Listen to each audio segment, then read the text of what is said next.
Hello friends, good morning. मैं हूं MJ. जैसे कि आप सभी को पता है, अभी जो सीज़न है यानी कि जनवरी का महीना, बाद में फरवरी का महीना और मार्च 15 तक हमारे यहाँ रोज़ेज़ बहुत अच्छे क्वांटिटी में हो सकते हैं। हमें बस अभी रोज़ेज़ की क्वालिटी पे थोड़ा काम करना है। रोज़ेज़ की जो क्वालिटी डिपेंड होगी आपके यहाँ के टेम्परेचर के अकॉर्डिंग। अगर आपके यहाँ टेम्परेचर बहुत अच्छा है, यानी कि जो रात का टेम्परेचर है 12 डिग्री 13 डिग्री के आसपास है, दिन का टेम्परेचर अगर आपके यहाँ 25 या 24 डिग्री के आसपास है, तो आप के रोज़ बहुत खूबसूरत शेप में प्रोड्यूस हो सकते हैं। ज़्यादा मेहनत करने की आपको ज़रूरत नहीं पड़ेगी, अपने आप ही आपके रोज़ेज़ के शेप्स, पेटल्स, कलर्स बहुत खूबसूरत निकलेंगे। लेकिन जैसे जैसे फ्रेंड्स जहाँ जहाँ पे क्लाइमेट ज़्यादा होगा, गर्म होगा, तो वैसे वैसे जो फ्लावर्स की क्वालिटी है वो थोड़ी सी कम हो जाएगी, यानी कि फ्लावर्स छोटे हो सकते हैं, पेटल काउंट्स कम हो सकते हैं, फ्लावर्स के कलर्स भी थोड़े से डिफरेंट हो सकते हैं। तो ये सारी पॉसिबिलिटीज़ हो सकती है। तो बाद में हमें फाइनली एक ही चीज़ है कि हमें क्लाइमेट को एक्सेप्ट करना है। जो भी क्वालिटी के फ्लावर्स हमारे यहाँ हो रहे हैं वो क्वालिटी को हमें एक्सेप्ट करना है, क्योंकि क्लाइमेट के सामने हम कुछ भी नहीं कर पाएंगे।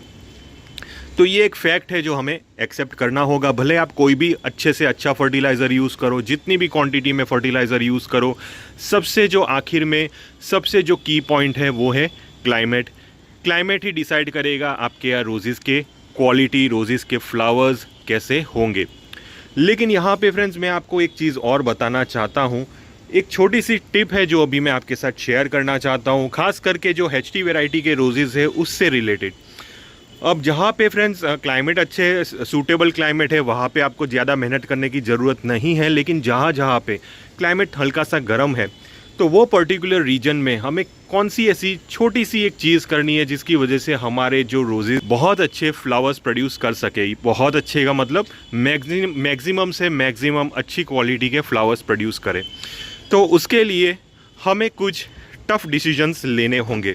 वो टफ़ डिसीजन है, वो है फ्लावर बड को कट करना। जी हाँ फ्रेंड्स, फ्लावर बड को कट करना। अब आप सोचेंगे यार फ्लावर्स के लिए ही फ्लावर बड को क्यों कट करना है। देखिए, हमें सभी फ्लावर बड्स को कट नहीं करना है। हमें पर्टिकुलरली वही फ्लावर बड को कट करना है जहाँ पे न्यूट्रिएंट डिस्ट्रीब्यूट हो जाते हैं। अब फॉर एग्ज़ाम्पल मैं आपको दिखा देता हूँ। ये मेरा एक रोज़ का प्लांट है। अब यहाँ पे ये एक HT वैरायटी का रोज़ है। जैसे कि देख रहे हो, एक स्टेम पे एक फ्लावर बड प्रोड्यूस हो रहा है, एक स्टेम पे एक फ्लावर बड प्रोड्यूस हो रहा है। यहाँ पे भी अगर आप देखोगे, यहाँ पे भी अगर आप देखोगे, एक स्टेम पे एक फ्लावर बड प्रोड्यूस हो रहा है। यहाँ पे भी एक स्टेम पे एक फ्लावर बड प्रोड्यूस हो रहा है। लेकिन कुछ ऐसी स्टेम्स आपके प्लांट के ऊपर डेवलप होगी जहाँ पे एक से ज़्यादा फ्लावर बड डेवलप होंगे। फॉर एग्ज़ाम्पल यहाँ पे मैं आपको दिखा देता हूँ। ये जो देख रहे हैं, यहाँ पे एक बड़ा सा फ्लावर बड है। ये वाला बड़ा सा फ्लावर बड है, अच्छी क्वालिटी का है, लेकिन उसके साथ दो छोटे छोटे फ्लावर बड्स प्रोड्यूस हो रहे हैं। ये जो फ्लावर बड्स है एनर्जी को सक करेंगी, क्योंकि उसको भी ग्रो होना है, उसको भी डेवलप होना है। तो यहाँ पे एनर्जी डिस्ट्रीब्यूट हो जाएगी 3 फ्लावर्स के बीच में।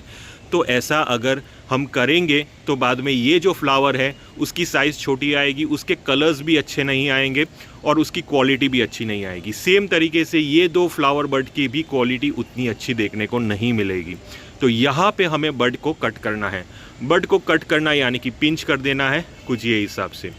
जैसे कि देख रहे हो, मैंने ये दो फ्लावर बड को पिंच कर दिया है। अब सिर्फ यहाँ पे एक ही फ्लावर बड बचा हुआ है। अब जो भी एनर्जी जाएगी वो सारी यही फ्लावर बड के ऊपर जाएगी। तो ये फ्लावर बड अपनी बेस्ट से बेस्ट पोटेंशियलिटी में ग्रो करेगा, यानी कि उसके पेटल्स अच्छे कलर्स के आ सकते हैं, पेटल्स की क्वालिटी, पेटल्स की क्वांटिटी भी अच्छी आ सकती है और फ्लावर्स का साइज़ भी थोड़ा सा बड़ा हो सकता है। तो ये एक चीज़ ध्यान रखनी है। तो यहाँ पे फ्रेंड्स हमने देखा कि सेम नोड एरिया से दूसरे दो फ्लावर बड्स आ रहे थे, वो हमने पिंच कर लिया। लेकिन यहाँ पे मैं आपको दूसरी भी एक पॉसिबिलिटी दिखा देता हूँ। यहाँ पे वो पॉसिबिलिटी है या नहीं पता नहीं। देखिए, ये प्लांट में तो कुछ ऐसा नहीं है, लेकिन कई बार ऐसा हो सकता है।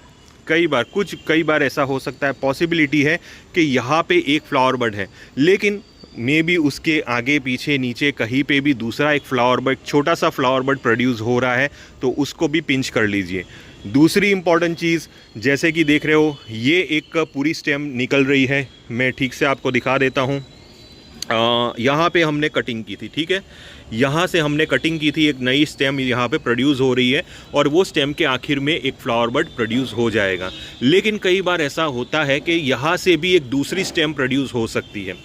दूसरी स्टेम को प्रोड्यूस नहीं होने देना है। अगर आप दूसरी स्टेम को प्रोड्यूस होने देंगे तो बाद में ये फ्लावर बड को एनर्जी कम मिलेगी और ये फ्लावर बड आपका ठीक से बड़ी साइज़ का नहीं निकल पाएगा। तो वो स्टेम को आप पिंच कर लीजिए ताकि ये जो स्टेम है, ये जो ब्रांच है, उसको अच्छी से अच्छी एनर्जी मिल सके और फ्लावर बड्स को भी अच्छी एनर्जी मिल सके। फॉर एग्ज़ाम्पल यहाँ पे जैसे कि देख रहे हो, ये जो फ्लावर बड है, ये फ्लावर बड हमारा अभी डेवलप हो रहा है, लेकिन उसके नीचे जैसे कि देखोगे यहाँ पे अगर हम ध्यान से देखेंगे, ये जो देख रहे हो, यहाँ से नई स्टेम प्रोड्यूस होने की तैयारी हो रही है। अगर मैंने यहाँ से फ्लावर बड को कट कर दिया तो यहाँ से बहुत जल्दी एक नई शूट्स प्रोड्यूस हो सकती है। तो वो चीज़ हमें नहीं होने देनी है। सबसे पहले फ्लावर बड्स को प्रोड्यूस करने दीजिए। अगर ये स्टेम बड़ी हो जाती है बाई चांस कुछ ऐसे फर्टिलाइज़र्स वगैरह की वजह से, जैसे कि अगर आपने कैल्शियम नाइट्रेट यूज़ किया है या तो आपने 13-40-13 वगैरह यूज़ कर रहे हो, तो ये जो स्टेम है, ये स्टेम बड़ी होना शुरू हो जाएगी, बाद में एनर्जी सक करना स्टार्ट कर देगी और बाद में आपके जो फ्लावर्स है, ये फ्लावर को एनर्जी कम मिलेगी, जिसकी वजह से इसकी क्वालिटी अच्छी नहीं होगी, ये छोटी साइज़ का हो जाएगा और फ्लावर्स के पेटल्स भी कम हो सकते हैं। तो ये चीज़ का भी ध्यान देना है। अगर आप ये प्लांट को ऑब्ज़र्व करोगे तो फ्लावर्स लेने के टाइम आपको बस यही चीज़ ऑब्ज़र्व करनी है कि एक स्टेम पे सिर्फ एक ही फ्लावर होना चाहिए और बाद में वहाँ से दूसरी नई छोटी सी नई स्टेम प्रोड्यूस नहीं होनी चाहिए। बस उतनी चीज़ का अगर आप ध्यान देते रहोगे तो बाद में आपके जो फ्लावर्स है वो बड़ी साइज़ के भी हो सकते हैं, उसके पेटल्स के कलर्स भी बहुत अच्छे निकल के आ सकते हैं, प्लांट के फ्लावर का शेप भी बहुत अच्छा निकल के आ सकता है और ओवरऑल आपके जो प्लांट का लुक है वो बढ़िया निकल के आ सकता है।